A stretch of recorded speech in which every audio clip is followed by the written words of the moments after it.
First time kong bumili ng sarili kong head. Ano to? Earphone, wireless. Mahal siya ba eh. Ayun yung presyo niya oh. Hindi ko sa pinagayabang pero ang mahal niya, namamahalan ako. Ayan ang presyo. 8 times 159. For real times 159 nasa 700. Oh my god. Pero nakuha ko lang siya ng 3.5, so 500 plus pa rin yun. Kamahal mo man yun. Hindi ko alam kung maganda to.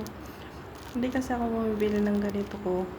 Basta nakahalata ni amo na nagluloko na yung aking phone ay headphone ear na ganito is bumibili na siya kung isa na lang ginagamit ko. Sasabihin niya why one, bakit daw isa lang yung ginagamit ko. Sabi ko naman sira na o binibilhan naman niya ako. Ngayon wala sila amo, nakabakasyon na isang buwan. Ay! Pusit. Masang gala. Yan, kaya napilitan ako kasi nawala ako yung isa. Nawala ako sa bahay ng kapatid ng amo ko yung isang piece. Puti yung aking Miniso yun. Ito, Bistrio. Yan. First time kong bumili. Sana maganda ka. Hantos natin. Sana tumunog ka ng maganda. Maganda-ganda. Paano ba ito binubuksan? Saan ka ba? Sincha. May habit ako. Kayo ba? Pag hindi nyo alam yung mga ginagawa nyo, binabanggat nyo yung pangalan nyo. Ayun yung habit ko yun. Sabi ko, wah! Tapos sinasabi ko, kaya nagkakamali ako. Binabanggit ko yung pangalan ko. Mga kainday. Napapansin ko yun sa sarili ko. Ayan. Ay, maganda yung packing niya. Ay, meron siyang charger. Oy, unbox. Ay, ang cute naman niya. I'm glad na binidyo ko to. So, ang siste, ganito ang nangyari sa dati kong headset. Sorry naman. Ganito ang nangyari, mga kainday, mga kadama.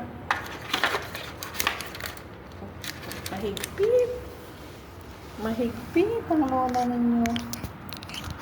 Mahigpit siya. Ganito ang nangyari doon sa isa. Alam ko kanina, kasi wala sila amo, doon ako nagtira doon sa bahay nila ng kapatid niya. Ngayon, alam ko sinuot ko yung ano ba to? Ganyan ba? Wow. Okay, ganyan. Sorry natin. Ganda ng tunog ng lalagyan. Alam ko, kasi ngayon uuwi sila amo, isang buwan sila doon sa nagbakasyon. Alam mo ba, Inday? Alam ko, sinuot ko. Ang akala ko na ibulsa ko. Yung pala, Inday, wala. Sa bulsa ko yung isa kasi nagay ko yung mga maleta na maleta ko at maleta ng amo, kapatid ng amo kong babae, kasi nga aalis din sila. Nagay ko doon sa back, yung sa kotse. Ngayon, pagtingin ko, aywan ko kung nahulog sa kotse. Nakauwi na ako, napansin ko, wala sa lalagyan. Pakita ko sa inyo mamaya yung isang lalagyan.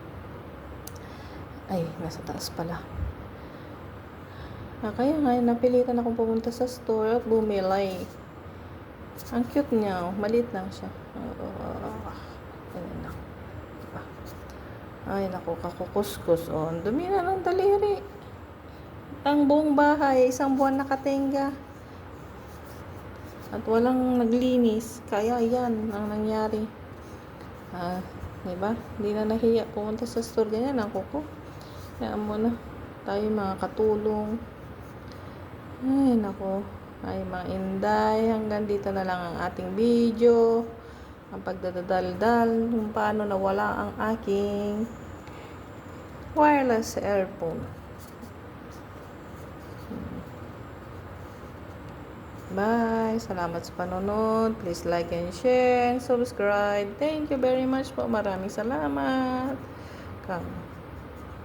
Syukran.